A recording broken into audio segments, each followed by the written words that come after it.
ሰላም ጤና ይስጥልን ክቡራትና ክቡራን ተመልካቾቻችን ከናሁ ቴሌቪዥን ለዛሬ ሐሙስ ምሽት ሰኔ 12 2017 ዓ.ም ከሀገር ቤትና ከባህር ማዶ በእኔና በባልደረቦች የተሰናዱ የሰዓቱን ወቅታዊና አዳዲስ ስፖርታዊ ዜናዎችን ከአሁን ሰዓት ጀምሮ ወደ እናንተ እናደርሳለን። እስከ ዜናዎቻችን ፍጻሜ ድረስ አብራችሁን እንድትቆዩ የአክብሮት ግብዣችን ነው። ወደ ቀዳሚው የሀገር ቤት ስፖርታዊ ዜናችን ስናልፍ የኛውን ቀዳሚ እናደርጋለን።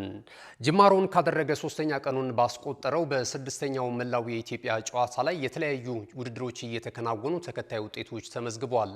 በብስክሌት ስፖርት፣ በእግር ኳስ እንዲሁም በወርልድ ቴኳንዶ በመሳሰሉ ስፖርቶች ላይ ክልሎችና ከተማ አስተዳደሮች ውጤት እያስመዘገቡ ይገኛሉ። በስድስተኛው መላው ኢትዮጵያ ጨዋታ ውድድሮች የተለያዩ ውጤቶች እየተመዘገቡ ይገኛሉ። በወርልድ ቴኳንዶ ሴቶች የግል ውድድር አዲስ አበባ እና ኦሮሚያ የወርቅና የብር ሜዳሊያ እንዲሁም አማራና ደቡብ ኢትዮጵያ የነሐስ ሜዳሊያ ማስመዝገብ ችሏል።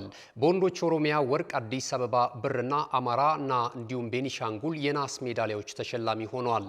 በጥንድ ውድድር በኦሮሚያ ወርቅ፣ አዲስ አበባ ብር፣ አማራና ቤኒሻንጉል የነሐስ ሜዳሊያ እንደዚሁ በውድድር መድረኩ ላይ ማስመዝገብ ችሏል። በቡድን ቅልቅል አማራ፣ ኦሮሚያ የወርቅና የብር ሜዳሊያ ሲያገኙ አዲስ አበባ ከተማ አስተዳደር ደግሞ እንዲሁም ደቡብ ኢትዮጵያ የነሐስ ሜዳሊያ ተሸላሚ ሆኗል።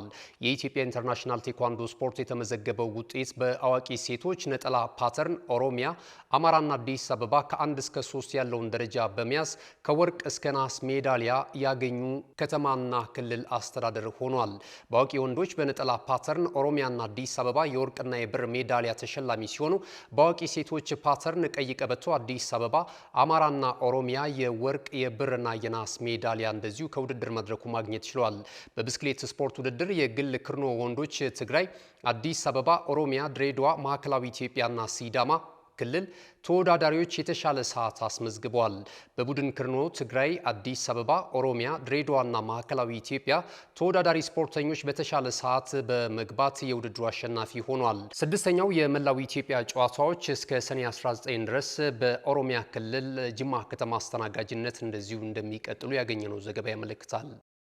ወደ እግር ኳሳዊ ዜናችን አልፈናል። የኢትዮጵያ ፕሪሚየር ሊግ የ2017 ዓ.ም የውድድር ዘመን ሊጠናቀቅ የአንድ ሳምንት መርሃ ግብር ጨዋታዎች ብቻ ቀርተውታል።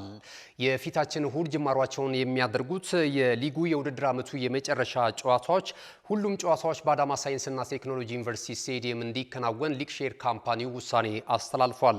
በዚህም መሰረት በዕለተ እሁድ ጨዋታዎች ጅማሯቸውን ሲያደርጉ ኢትዮጵያ ቡናና ኢትዮጵያ ንግድ ባንክ ቀን 9 ሰዓት ላይ ጨዋታቸውን የሚያከናውኑ ይሆናል። ቅዱስ ጊዮርጊስ እግር ኳስ ክለብ ከመቻል በዚህ ዕለት አመሻሽ 12 ሰዓት ላይ ጨዋታቸውን ሲያደርጉ በዕለተ ሰኞ ወላይታ ዲቻ ከድሬዳዋ ከተማ የሚያደርጉት ጨዋታ ይጠበቃል። በዚህ ጨዋታ ላይ ድሬዳዋ ከተማ 1 ነጥብ ማግኘት ከቻለ በኢትዮጵያ ፕሪሚየር ሊግ መሰንበቱን ማረጋገጥ ይችላል። ሀዲያ ሆሳና ከአርባ ምንጭ ከተማ የሚያደርጉትም ጨዋታ በዕለተ ሰኞ አመሻሽ 12 ሰዓት ላይ የሚከናወን ይሆናል። በዕለተ ማክሰኞ ሐዋሳ ከተማ ላለመውረድ እየታገለ የሚገኘውና የሱ ማሸነፍ ብቻ ሳይሆን በሌላ በኩልም የሱ ተገዳዳሪ ክለቦችን መሸነፍ የሚጠብቀው ከአዳማ ከተማ ጋር ጨዋታውን የሚያከናውን ይሆናል። ፋሲል ከተማ ከሲዳማ ቡና የሚያደርጉትም ጨዋታ በመርሃ ግብሩ ላይ ከሚጠበቁ ጨዋታዎች መካከል ተጠቃሽ ሆኗል። በዕለተ ረቡዕ ባህር ዳር ከተማ ከወልዋሎ ዓዲግራት ዩኒቨርሲቲ ቀን 9 ሰዓት ላይ በበርካታ የእግር ኳሱ አፍቃሪዎች ዘንድ በጉጉት የሚጠበቀውና ላለመውረድን ከፍተኛ ትንቅንቅ ያሳያል ተብሎ እየተጠበቀ የሚገኘው የመቀሌ ሰባ እንደርታና ኢትዮ ኤሌክትሪክ ጨዋታ እንደዚሁ አመሻሽ 12 ሰዓት ላይ የሚከናወን ይሆናል። ሐሙስ የውድድር ዓመቱ የመጨረሻ ጨዋታ በሱል ሽረና የኢትዮጵያ መድን መካከል የሚከናወን ይሆናል። ኢትዮጵያ መድን የ2017 የኢትዮጵያ ፕሪሚየር ሊግ አሸናፊ ክለብ መሆኑም አይዘነጋም።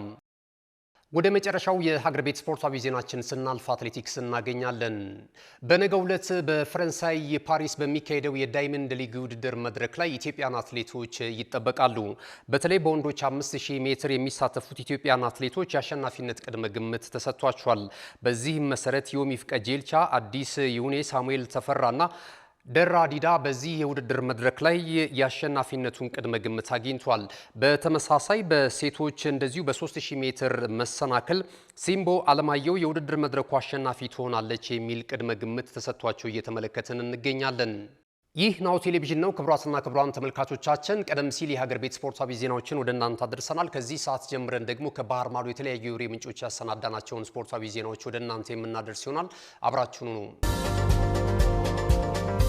ወደ ቀዳሚው የባህር ማዶ ስፖርታዊ ዜናችን ስናልፍ በሀገር አሜሪካ እየተከናወነ የሚገኘው የዓለም ክለብ ሻምፒዮና የውድድር መድረክ እንመለከታለን። ሶስተኛ ቀኑን ባስቆጠረው የዓለም ክለቦች ሻምፒዮና የውድድር መድረክ ላይ የተለያዩ ጨዋታዎች እየተከናወኑ ይገኛሉ። የመርሃ ግብሩ ቀጣይ ጨዋታዎች በዛሬው ዕለትም ቀጥለው ሲከናወኑ ምሽት 1 ሰዓት ላይ ብራዚሉ ክለብ ፓልሜራስ ከግብፁ ክለብ አልአህሊ ጋር የሚያደርጉት ጨዋታ ይጠበቃል። ሀሊላል አስቀድሞ ከአሜሪካው ክለብ ኢንተር ሚያሚ ጋር ያደረገውን ፍልሚያ 0-0 በሆነ አቻ ውጤት ማጠናቀቁም የሚታወስ ነው። ይህ ጨዋታ ፍጻሜውን እንዳገኘ የጣሊያኑ ክለብ ኢንተር ሚላን ከፖርቹጋሉ ክለብ ፖርቶ ጋር የሚያደርጉትም ጨዋታ ትልቅ ትኩረትን አግኝቷል። ኢንተር ሚላን በቻምፒየንስ ሊግ የውድድር መድረክ የፍጻሜ ተፋላሚ እንደነበር የሚታወስ ሲሆን በዚህ በዓለም ክለቦች የውድድር መድረክ ላይ የመጀመሪያውን ጨዋታ ባቻ ውጤት ማጠናቀቁን ተከትሎ ሙሉ 3 ነጥብ ለማግኘት በዛሬው ጨዋታ ላይ ወደ ሜዳ ይገባል ተብሎ ይጠበቃል። ሌላኛው ንጋት ላይ የሚደረጉትን ጨዋታዎች ስንመለከት ሲያትል ሳውንደርስ ከአትሌቲኮ ማድሪድ ጋር የሚያደርጉትም ጨዋታ በበርካታ የእግር ኳሱ ቤተሰቦች ዘንድ በከፍተኛ ጉጉት በመጠበቅ ላይ ይገኛል። በተለይ አትሌቲኮ ማድሪድ የመጀመሪያውን ጨዋታ ከፒኤስጂ ጋር አከናውኖ 4-0 በሆነ ውጤት መሸነፉም የሚታወስ ነው። የአሰልጣኝ ዲያጎ ሲሞኒው ቡድን የመጀመሪያውን ጨዋታ በከፍተኛ የጎል ልዩነት መሸነፉን ተከትሎ የመጀመሪያ 3 ነጥቡን ለማግኘት ወደ ሜዳ ይገባል ተብሎ ይጠበቃል። የፈረንሳዩ ክለብ ፒኤስጂ እንደዚሁ ከብራዚሉ ክለብ ቦታፎጎ ጋር የሚያደርጉትም ጨዋታ እንደዚሁ ይጠበቃል። ወደ መጨረሻው ስፖርታዊ ዜናችን ስናልፍ ዝውውርን መሰረት ያደረጉ ከተለያዩ የወሬ ምንጮች ያሰናዳናቸውን የዝውውር መረጃዎችን ወደ እናንተ የምናደርስ ይሆናል። ተከታትለን እንመለስ። ፈረንሳዊ ኢንተርናሽናል የፊት መስመር ተጫዋች ክሊያን ምባፔ ከባድ የሆድ ህመም ገጥሞት ሆስፒታል እንደገባ ማርካ የተሰኘው የመረጃ ምንጭ ዘገበም። የሪያል ማድሪዱ ኮከብ አሁን ላይ ከክለቡ ሪያል ማድሪድ ጋር ለዓለም ክለቦች የውድድር መድረክ ሻምፒዮና በሀገር አሜሪካ ቢገኝም የገጠመው ከበድ ያለ የሆድ ህመም ከሜዳ ርቆት እንደሚገኝ የወሬ ምንጩ በዘገባው አክሏል። ሎስ ብላንኮቹ በውድድር መድረኩ ላይ ትላንት ምሽት ከአልሂላል ጋር ተጫውተው አንዳቻ በሆነ ውጤት በተለያዩበት ፍልሚያ ላይ በገጠመው የሆድ ህመም ምክንያት ለቡድኑ ግልጋሎት ሳይሰጥ መቅረቱም የሚታወስ ነው። በቀጣይ በአፋጣኝ ወደ ሙሉ ጤንነቱ ተመልሶ ቡድኑን እንዲያገለግል የተሻለ ሕክምና ያገኝ ዘንድ ክለቡ እያመቻቸ መሆኑን ዘገባው ጨምሮ አስነብቧል።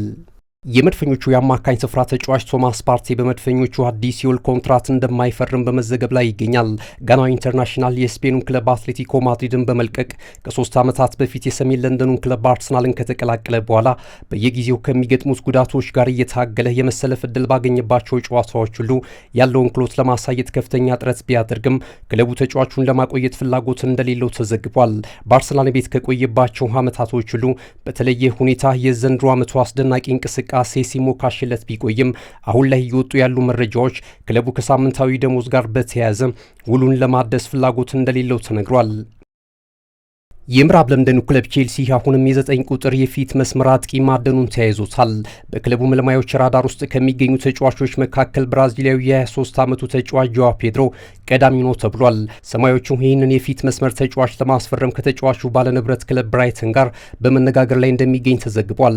ከቼልሲ በተጨማሪ የተጫዋቹን ፊርማ ለማግኘት ኒውካስል ዩናይትድም ጥረት በማድረግ ላይ እንደሚገኝ በመዘገብ ላይ ነው።